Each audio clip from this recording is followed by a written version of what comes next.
আমরা বাঙালিরা লাঞ্চ বা ডিনারে যাই খাই না কেন, ভাতের শেষে একটু চাটনি না হলে খাওয়াটা যেন ঠিক সম্পূর্ণ হয় না, অসম্পূর্ণ থেকে যায়।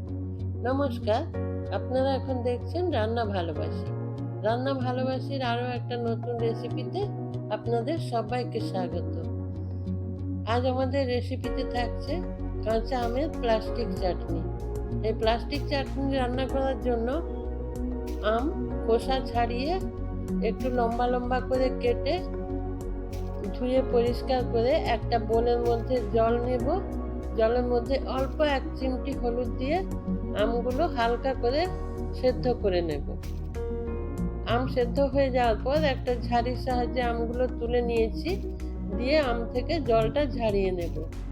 এদিকে কড়াই গরম হওয়ার পর কড়াইতে বেশ কিছুটা পরিমাণ চিনি দিয়েছি। এই প্লাস্টিক চাটনিতে চিনির পরিমাণটা একটু বেশি লাগে। এই চিনি গলে যাওয়ার জন্য অল্প একটু জল ব্যবহার করলাম।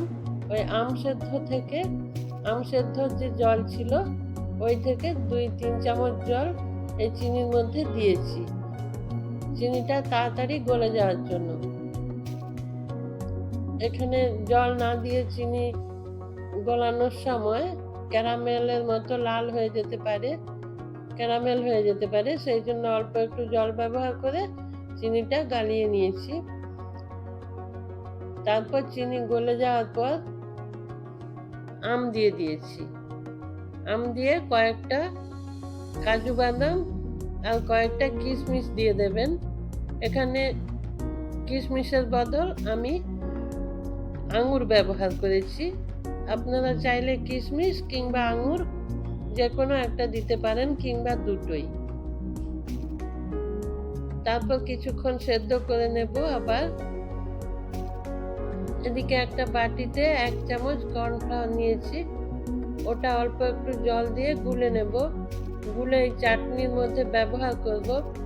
এই কর্নফ্লাওয়ার দেওয়ার কারণ হচ্ছে, যখন ঠান্ডা হয়ে যাবে সেই ক্ষেত্রে যেহেতু এখানে চিনি বেশি আছে, চিনি ঘন হয়ে গিয়ে শক্ত হয়ে যাওয়ার সম্ভাবনা থেকে যায়। এই একটু কর্নফ্লাওয়ার গুলে দিলে সেই সম্ভাবনা আর থাকে না, সেই জন্য আমি কর্নফ্লাওয়ার ব্যবহার করলাম।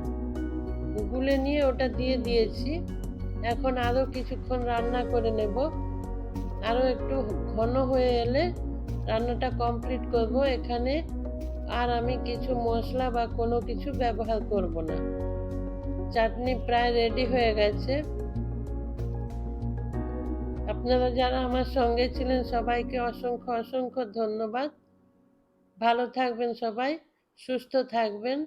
আর একটা লাইক দিয়ে আমার ভিডিওটা কন্টিনিউ করবেন। চ্যানেলটা সাবস্ক্রাইব করে ডান দিকে থাকা বেল আইকনটা প্রেস করে দিয়ে আমার সঙ্গে থাকবেন প্লিজ।